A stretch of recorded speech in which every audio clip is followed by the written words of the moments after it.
What is good, YouTube? It is your good old buddy, old pal, Zachary Zygote, checking in for what seems to be a brand new glutes and thighs installment.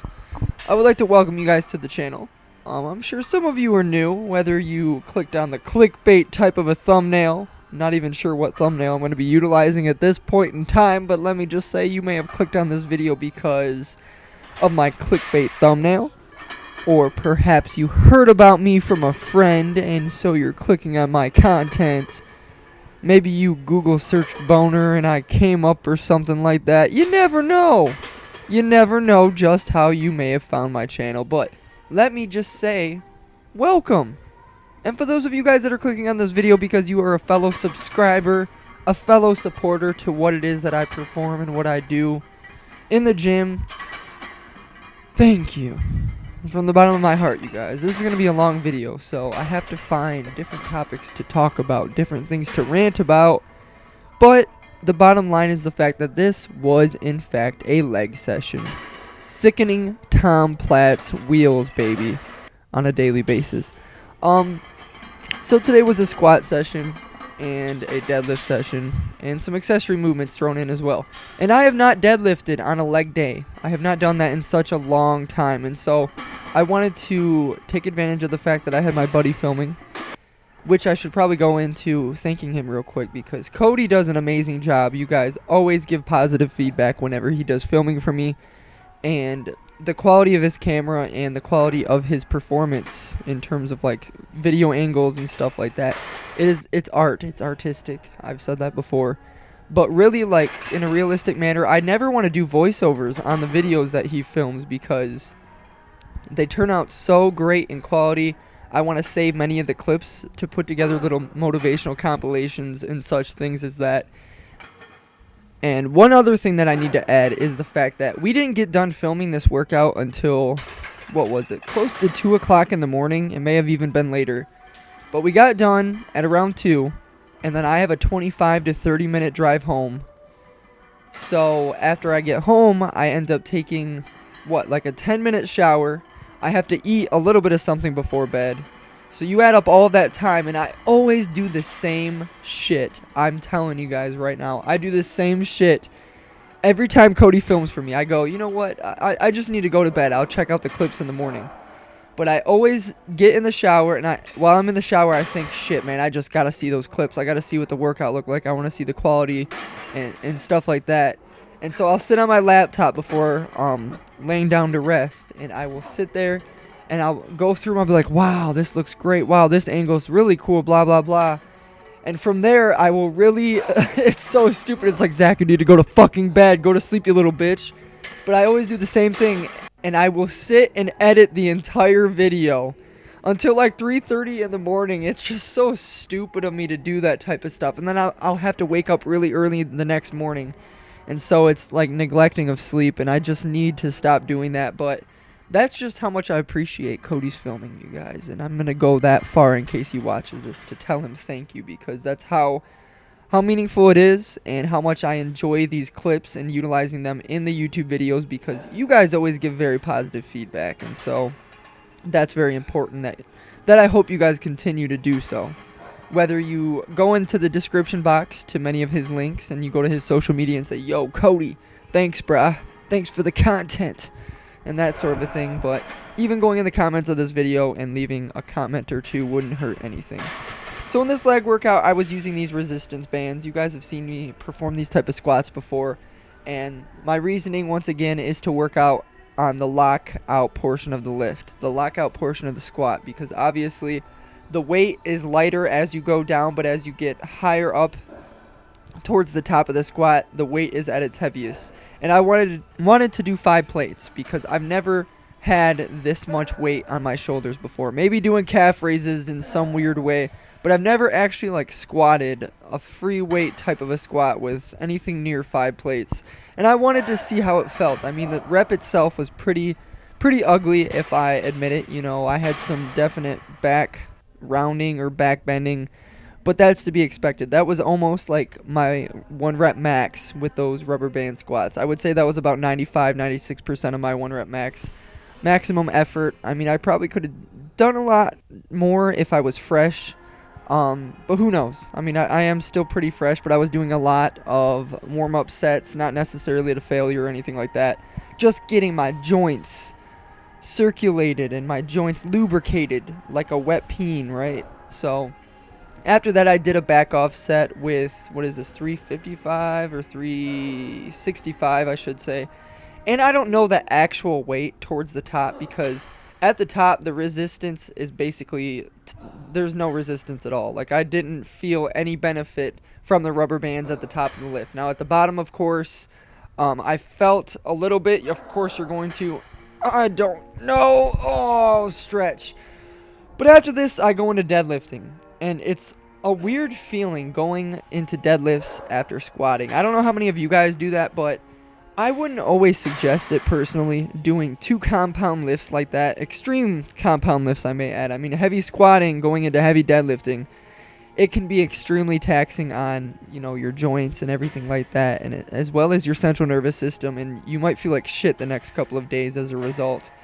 It's now been probably 2 days since this workout has been filmed, and I feel pretty damn decent. I've had some very good workouts since this was filmed, so I mean, it's not like I completely taxed myself to no end.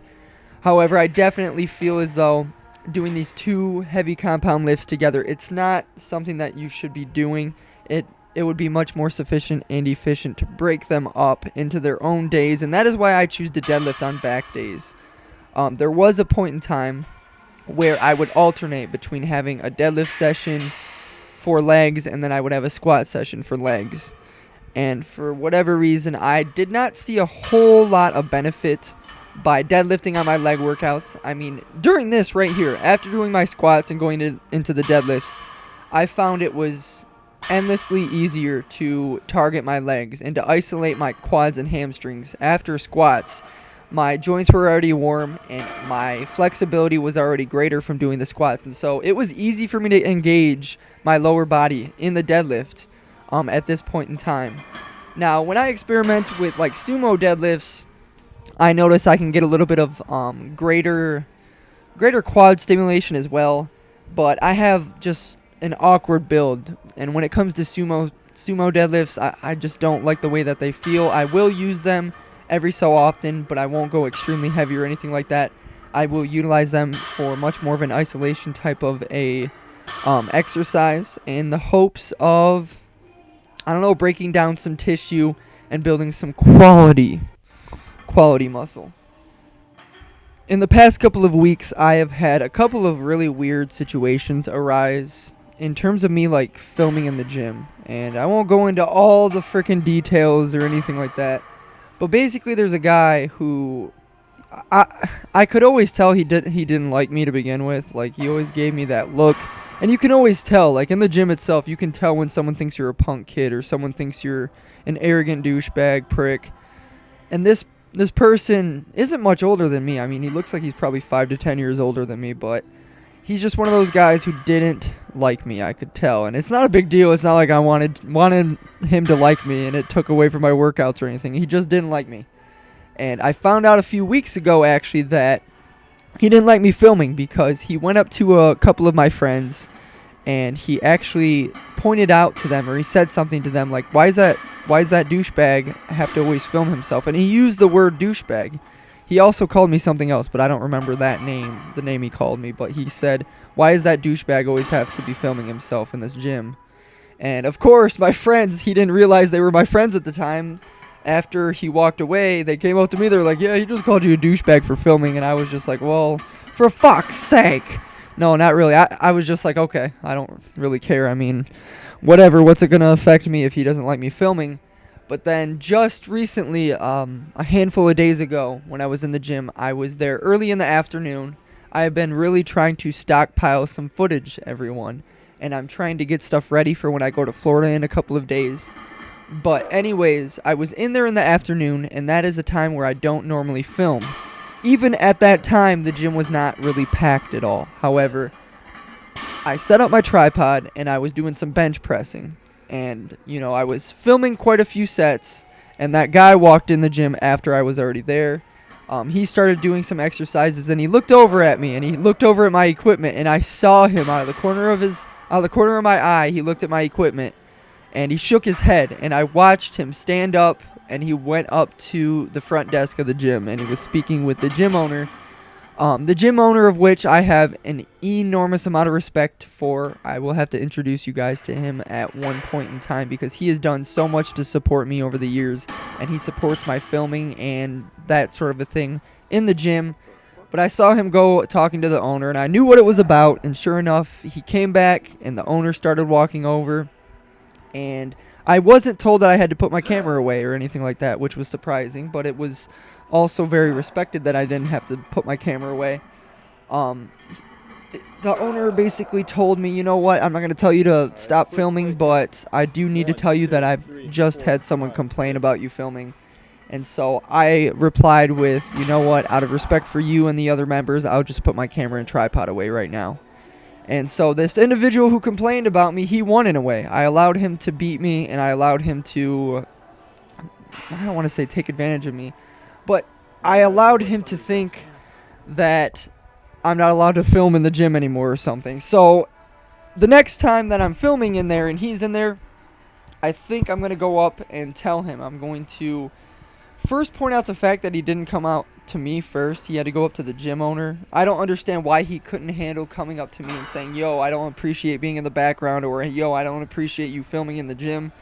He had never been in the background of my videos before, but I don't know what his reasoning was for not liking me filming. I guess I just come off as a bit of an asshole, right? I mean, I understand that, speaking about gym etiquette specifically, setting up a tripod and filming your workouts and stuff, that's not the best gym etiquette ever because your tripod could obviously get in the way of certain individuals, and I don't know, there's a couple of different things that could occur. You know, people don't want to be in the background necessarily of some YouTube video that's going to have a few thousand people watching. I can understand that, and that's why I try to be respectful. You know, I am extremely respectful of others' workouts, and I always tell people, like if I'm near the dumbbell rack, for example, and I notice someone is walking up and down the dumbbell rack, somewhat surfing the rack, and if my tripod is anywhere near them, I will take out my headphones and I will tell them, I'll get their attention, and I will say, hey, if this gets in your way, literally throw it on the ground or push it out of the way or move it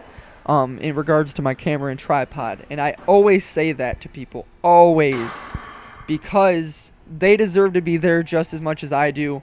And who am I to set up my tripod in front of the 80-pound dumbbells if someone needs those 80-pound dumbbells? You know what I mean? And it usually goes pretty well. And I've had people question me before. Like, they've came up to me, people younger than me, the same age as me. I've even had little old men come up and say, yo, what are you filming your shelf for, young man? You're going to be on TV soon? That kind of a thing. And I'm always really respectful with my reply. I take out my headphones and I'll say, you know what? I have a fitness channel with a decent enough following, and I have a website as well as an online personal training business that I try to stockpile all of my footage for. And that's what I honestly do. I try my best to film at any given time. It never hurts to have extra footage for me personally, because the more footage I have, the more content I can create, the more clips I can look back upon, just stuff like that. And it just sucks that I have to deal with run-ins like this, scenarios and obstacles that I don't want to have to deal with, but it's just something I'm going to have to deal with. And by venting to you guys, it takes it off my back a bit, and I hope you understand that. Life in general is going to be full of people and individuals who do not like you, people who will not support you, people who actually want you to fail in what it is you're pursuing. And, you know, you have to be in control of how you let that affect you. And I try my absolute best here on YouTube, in person, you know, in real life. I try my best to not have other people's opinions affect me. And when somebody says, you know, oh, I don't give a shit about what anyone thinks, I don't think that anyone's justified in saying that. You know, there are people who truly don't give a shit about what anyone thinks, but I do think it's healthy to care somewhat about what other people think, if that makes any sense. because it's about a certain level of respect. You have to have a certain level of respect for others, yourself, and a certain level of level-headedness, I guess is what I would say. And if you truly don't care about what others think or say, then you can't grow yourself to be better. You can't compete with yourself if you can't take other people's criticisms to heart. And that's what I try to do with the hate on YouTube that I receive, because I get a lot of shit comments. You know, I always tell you guys that when I go through the comment section, it fucking sucks, because it doesn't suck. Like, in a way, realistically, when I analyze the situation, the only hate that I receive on YouTube, the only hate that I receive is about stuff that's out of my control. People hate me because they think that I'm a fucking liar. They call me a liar because they think I lie about steroid use. I know the truth. My girlfriend, my parents, and my whole entire family, friends, people that know me and truly understand my values, we all know the truth. So I cannot get upset about some person on a keyboard typing the word steroids on my videos. Like, I can't let that bother me, you know what I mean? That's out of my control. And if I go through and I reply to every single one of those comments, it's going to be a waste of my time, and it's a waste of time that I could be dealing with people who do support me. Who's calling me? But on the other side of the spectrum, I admittedly get upset with some of those people that leave hateful comments, and I do reply to them, and I shouldn't. Whenever I do reply to it, like later on at a different time, I go back and say, shit, I shouldn't have even said a word. And you're going to deal with that in your life with whatever it is you pursue. And this fitness industry, this fitness game, whatever you want to call this isn't the only place where you will see negativity. Throughout school, throughout jobs, relationships, there are just going to be people that try to bring you down, and you cannot allow it to affect you in a negative fashion. Let them talk mad shit, let them say whatever they need to say, and you compete with yourself. Prove yourself wrong or prove yourself right. You should never go out of your way to prove others wrong. You should only go about proving yourself right. It's as simple as that. And that's something that I've tried to live by, especially with this whole entire fitness thing that I started pursuing in high school. There were a lot of people who thought I was a fucking idiot. There were a lot of people that talked a whole lot of shit about me, but I didn't pay attention to it. And I still don't. But the fact of the matter is that all of the hatred it's never going to go away. In fact, it's probably going to grow just as much as we as a channel grow. You know what I mean? We're always going to see it, and it's something we're going to have to deal with together. So hopefully we can do it in a healthy manner, and hopefully we can learn from criticisms that are meant to be positive criticisms or whatever. But there's just stuff that is out of our control. Like my voice, for example. There's no fixing my fucking voice, you guys. I could be doing some, deep talking exercises or something. But my voice is my voice. It's not like I can change it. I can't change my baby face. And those are the things that people complain about, you know, besides the fact that they think that I'm a liar. The only other thing that people complain about is stuff that I can't change, like my voice or the way my face looks. You guys, I can't grow a beard. Not yet, I'm sorry. When I can grow a beard, I'll grow one. But that's the end of the video. Finishing off with these controlled, amazing, lightweight leg extensions, focusing on quality repetitions. Thank you guys all so much for watching. I hope you enjoyed this video. And until next time, this is Zachary Zygote Zebra something xylophone. I love you all so much. Peace out. Bye. Says that it doesn't hurt. You ever think about what you're gonna do? Zach, you hurt my shoulder.